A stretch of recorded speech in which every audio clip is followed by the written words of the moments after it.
పరిశుద్ధుడు జీవముల దేవుడు మన రక్షకుడు ప్రభువైన యేసుక్రీస్తు ఉన్నతమైన శక్తిగల నామమున ఈ ఉదయకాల సమయంలో ఈ రోజు దేవుని వాగ్దానం అద్భుతమైన ఆత్మీయ కార్యక్రమం ప్రేమతో ఆహ్వానిస్తే ఎలా ఉన్నారు దేవుని బిడ్డలారా? అందరూ బాగున్నారా? ఈ లోకపరంగా ప్రస్తుత కాలంలో దేవుడు మనను అత్యున్నత స్థానంలో ఉంచాలని ఆశపడుతున్నాడు, అంటే హెచ్చించాలని ఆశపడుతున్నాడు. తన స్వరూపం మనం సృష్టించుకున్న తన బిడ్డలు ఎప్పుడు ఆశీర్వదకరంగా దీవెనకరంగా మరి ఆత్మీయంలో వర్ధిల్తున్న ప్రకారం అన్ని విషయాల్లో వర్ధిల్లని ఆశపడతాడు. ఈ లోకంలో మనం జీవిస్తున్నామంటే ఆయన కృప, ఆయన బాహుల్యమే. మన జీవితంలో దేవుని యొక్క మొదటి స్థానం ఇచ్చిన ఎలా, దేవుని మనం మొరపెట్టిన ఎలా, దేవుని చిత్తానుసారంగా మనం ఆయన ఆజ్ఞలు గైకొని నీతిగా యథార్థంగా పరిశుద్ధంగా జీవిస్తే దేవుడు తప్పక మన జీవితంలో మనకు కలిగి ఉన్న స్థితి కంటే ఉన్నత స్థితికి హెచ్చిస్తాడు. దేవుని బిడ్డలు హెచ్చుగా ఉండడానికే, ఆశీర్వాదకరంగా ఉండడానికి దేవుని మనల్ని సృష్టించాడు.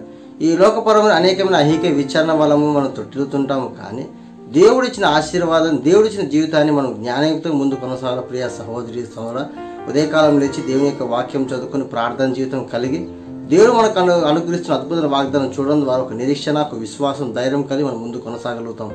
మనందరినీ ప్రేమిస్తున్న అద్భుత వాగ్దానం మనందరం కలిసి చదువుకుందాం. మత్తయి సువార్త 6వ అధ్యాయం 6వ వచనం. నీవు ప్రార్థన చేయనప్పుడు నీ గదిలోకి వెళ్ళి తలుపులు వేసి రహస్యమందున నీ తండ్రికి ప్రార్థన చేయము, అప్పుడు రహస్యమందు చూసి నీ తండ్రి నీకు ప్రతిఫలం ఇచ్చును. ప్రేమైన దేవుని బిడ్డలారా, దేవుడు ప్రార్థన విషయం ఈరోజు ఉదయకాల సమయంలో జ్ఞాపకం చేస్తున్నాడు. మన జీవితంలో ప్రార్థన బహు ప్రాముఖ్యమైనది.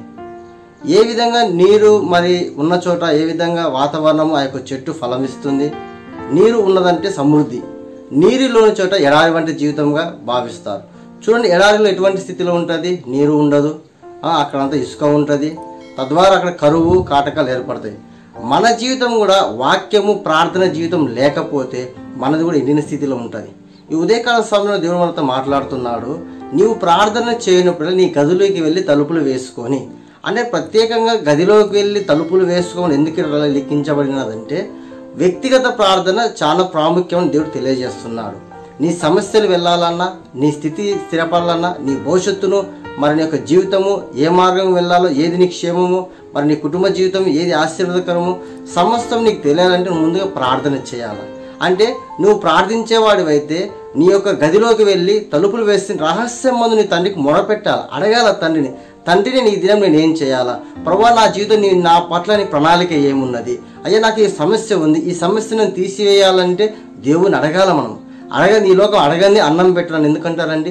ప్రభువు మన తండ్రి అయిన సృష్టికర్త, ఆయనకు సమస్తం సాధ్యమే. నీ వ్యక్తిగత జీవితంలో, నీ ఆధ్యాత్మిక జీవితంలో, ప్రస్తుతం నీకు ఉద్యోగ బాధ్యత విషయంలో, కుటుంబ బాధ్యత విషయం, ఒక భర్తగా, ఒక భార్యగా, ఒక కంపెనీకి యజమానుడిగా, మరొక సేవకుడిగా, మరి ఈ లోకపరమైన నువ్వు ఆ యొక్క అధికారం ఉన్నావంటే, నువ్వు ఆ స్థితిలో ఉన్నావంటే మరి నువ్వు ఏ విధంగా ముందు కొనసాగాలో నువ్వు ప్రార్థన చేసి దేవుణ్ణి అడగాల. తద్వారా దేవుడికి సమస్తం త్రోవను సరళం చేస్తాడు. ఏమి చేయాలో నీకు బయలుపరుస్తాడు. తద్వారా నీకు విజయము, సమాధానము, స్థిరత్వం దేవుడు కలగజేస్తాడు.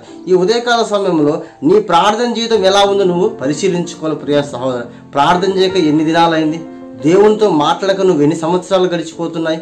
అంటే దేవుడిచ్చిన దినాన్ని నీ గదిలోకి వెళ్ళి నీ యొక్క తలుపులు వేసుకుని ప్రార్థన చేసి రహస్యమందున తండ్రిని మొరపెట్టినల్లా అప్పుడు నీకు ప్రతిఫలము, నీ జీవితంలో ప్రతిఫలము, ఆశీర్వాదం కలగాలంటే నీ రహస్యమందు తండ్రికి మొరపెట్టాలా.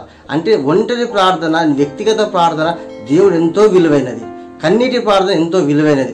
ఉపవాస ప్రార్థన ఎంతో విలువైనది. అంటే మన సమస్య మన జీవితంలో తొలగాలన్నా, వ్యాధిని మన స్వస్థత కలగాలన్నా, అప్పుల సమస్య వెళ్ళాలన్నా, అనారోగ్య సమస్య మనం విడుదల పొందుకొని పూర్తి స్వస్థత కలగాలన్నా, నువ్వు ఏ సమస్య గురించి బాధపడుతున్నావు, ఏ సమస్య వల్ల నువ్వు, ఏ శోధన వల్ల, ఏ బలహీనత వల్ల, ఏ అప్పుల సమస్య వల్ల, ఏ ఆర్థిక వల్ల, ఏ కుటుంబ సమస్య నువ్వు అల్లాడిపోతున్నావు, కానీ నువ్వు దేవుని అడుగుతున్నావు, అడగడం లేదు. అంటే ప్రార్థన చేస్తున్నావు, ప్రార్థన చేయాలి. గమనించుకో ప్రియ సహోదరి సహోదర, ప్రార్థన దేవుడు నువ్వు చూడండి. యేసుక్రీస్తు ప్రభువు ఈ లోకంలో 33 సంవత్సరాలు జీవించిన విషయం మనకు తెలిసిన విషయం.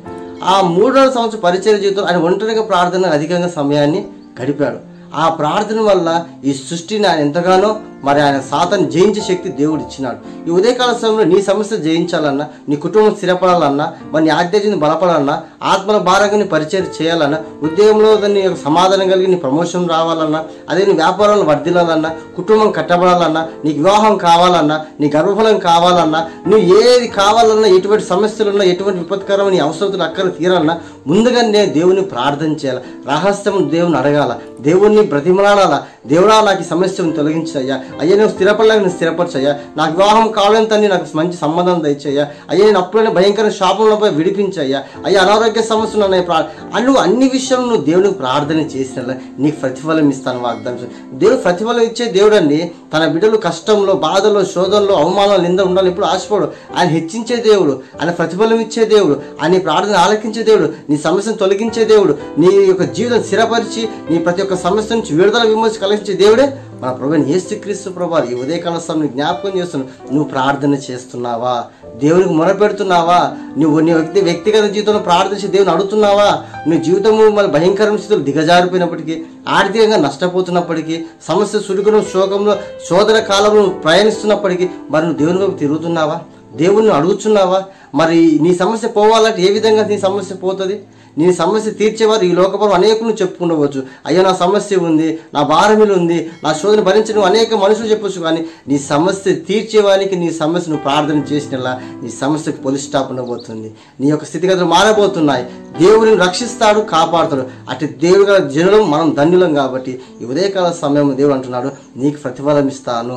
నీ తలుపులు వేసుకుని రహస్యం నీ గదిలో, అంటే నువ్వు ఉంటున్న గృహంలో నువ్వు ప్రార్థన సమయం తప్పకుండా క్రమంగా దేవుని ప్రార్థించి, దేవుని ఆరాధించి, దేవుని అక్కలోసం అడిగిన తప్పకుండా నీకు ప్రతిఫలం ఇచ్చి నీ జీవితాన్ని కట్టబోతున్నాడు. నీ కుటుంబాన్ని ఆశ్రయించబోతున్నాడు.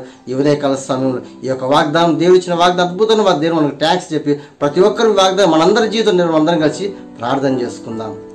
ప్రార్థన.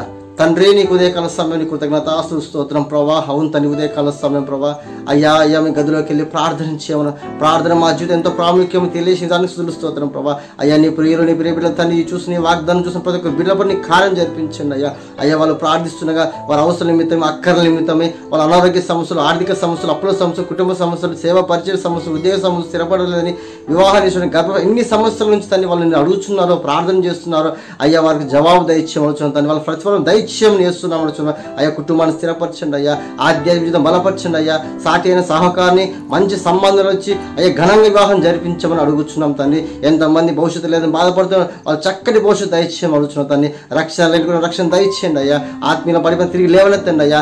ఎంతమంది అయితే ప్రార్థన చేసి అయ్యా నువ్వు మొరపెడుతున్నారో వాళ్ళకి ప్రతిఫలం చేసి వాళ్ళ కుటుంబపరంగా, సామాజికంగా, ఆర్థికంగా, మానసికంగా, శారీరకంగా, సేవపరిచే విషయంలో, ఉద్యోగ విషయంలో, వ్యాపార విషయంలో, సకల విషయంలో దీవించి ఆశ్రయించి వారికి ప్రతిఫలం ఇచ్చి వారిని సాక్షిగా నిలబెట్టి ఉదయకాల సమయంలో ప్రార్థన చేస్తున్నాం తండ్రి. అయ్యా రక్షణ లేని రక్షణ దైత్యం మనోసారి అడుగుతున్నాం తండ్రి. ఈ ఉదయకాల సమయంతో ఈ రోజు నేను వాగ్దానం చేసిన ప్రియబిడ్డ పరిశుద్ధాత్మ కార్యం జరిపించండి అయ్యా షేర్ చేసిన పిల్లల పట్ల, లైక్ చేసిన పిల్లల వల్ల, కామెంట్ చేసిన పిల్లల వల్ల ప్రతి ఒక్కరి జీవితాన్ని పరిశుద్ధాత్మ కార్యం జరిపించండి అయ్యా. ఫేస్బుక్లో, యూట్యూబ్లో, ఇన్స్టాగ్రామ్లో, వాట్సాప్లో అయ్యా నీ ప్రియబిడ్డలు నువ్వు మాట్లాడుతూ నిదానం బట్టి నీకు స్తుతులు. వాళ్ళ కుటుంబాన్ని దీవించండి, ఆశ్రయించండి. ఈ కడవరి నుంచి ప్రేమించి స్పాన్సర్ ప్రతి కుటుంబాలను దీవెనకరంగా, ఆశీర్వకరంగా వాళ్ళ అక్కర్లు తీర్చమని యేసునామములో ప్రార్థన చేసి అడిగి మనం చేసుకుంటున్నాను తండ్రి. ఆమేన్. ప్రియమైన దేవుని బిడ్డలారా, ఈ కడవరి మిషన్ నుంచి ప్రార్థన చేయండి. ఈ పరిచయం విస్తరించాలా, సకల జనులకు మరి దేవుని మాట తెలియజేయాలా, తద్వారా దేవుని మహిమ పొందుకోవాలి. కాబట్టి ఈ రోజు దేవుని వాగ్దానము మీ బంధువులకు, స్నేహితులకు, ఆత్మీయులకు, శ్రేయులకు షేర్ చేయండి. తద్వారా నీకు ఆశించబడుతుంది. ఈ కడవరి మినిస్ట్రీ ప్రేమించి స్పాన్సర్స్ ప్రతి ఒక్కరికి శుభాభివందనములు. ఈ యొక్క వాగ్దానం మనందరి జీవితం నెరవేర్చే దేవుడు మనకున్నాడు. భయపడవద్దు, దిగులు చెందడు. దేవుడు మిమ్మల్ని వీరు దీవించి ఆశ్రయించి ఫలభరితంగా స్థిరపరచ బలపరచును గాక. మీ అందరి యేసుక్రీస్తు నామమున శుభాభివందనములు. God bless you.